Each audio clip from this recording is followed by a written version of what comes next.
There's a sentence I keep hearing lately. It's everywhere. People say it with real emotion. This isn't the country I grew up in. And I'll be honest, I have a visceral reaction to that line. Not because I don't understand what people mean. I do. I understand the shock. I understand the grief. And I certainly understand the feeling of watching something familiar go sideways. But the line can also feel floating, like it hovers above the ground. Because for a lot of people, especially minorities in this country, state sponsored violence was never a shocking new development.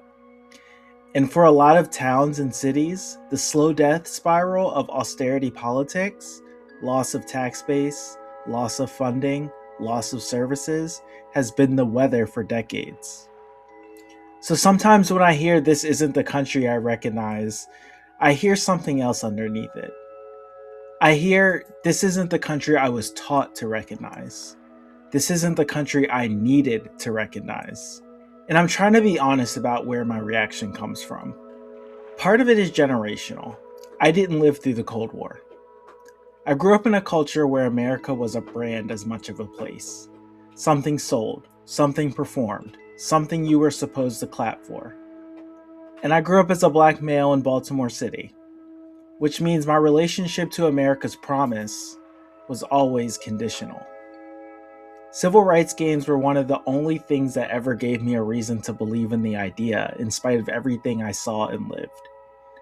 So watching that rollback, especially with the Trump era, it didn't create my skepticism, but it clarified it. It turned the lights on. It made it harder to pretend the story was the whole truth.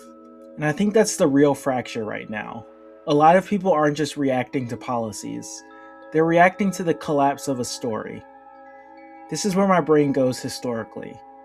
I spent a lot of my adult life studying media literacy, Cold War cultural output, the political rise of the new right, and the dismantling of the New Deal and Great Society idealism.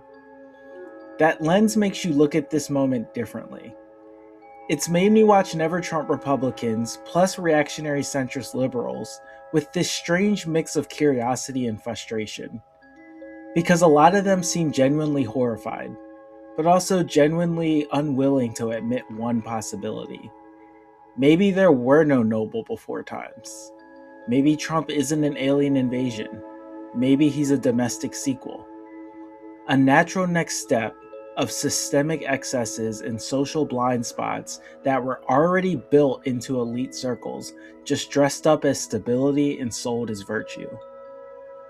And the parallel I keep seeing is almost like a Vietnam homecoming. Not in a sense of equivalence, just in the emotional shape of it. Some people signed up for a war believing a story, then came home carrying the weight of what happened, and realized the story they were fed didn't match the reality they lived.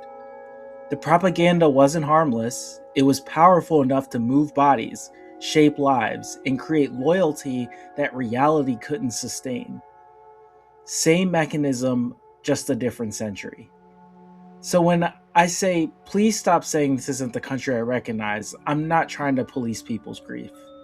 I'm asking for a different kind of language, one that doesn't erase what others have always lived with.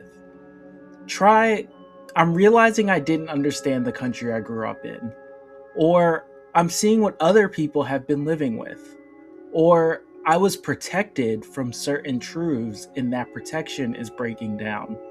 That isn't humiliation, it's historical literacy. It's political adulthood. Because if we can't name what's real, if we can't admit the continuity, then we'll spend the next decade chasing a mythic before instead of building something better than what we inherited. I know that's a dark frame, not the happiest place on earth. Trust me, there's a marketing machine for that if that's what you're looking for. I'm just trying to be brutally honest in what shouldn't be disillusioning but clarifying times. Thanks for listening.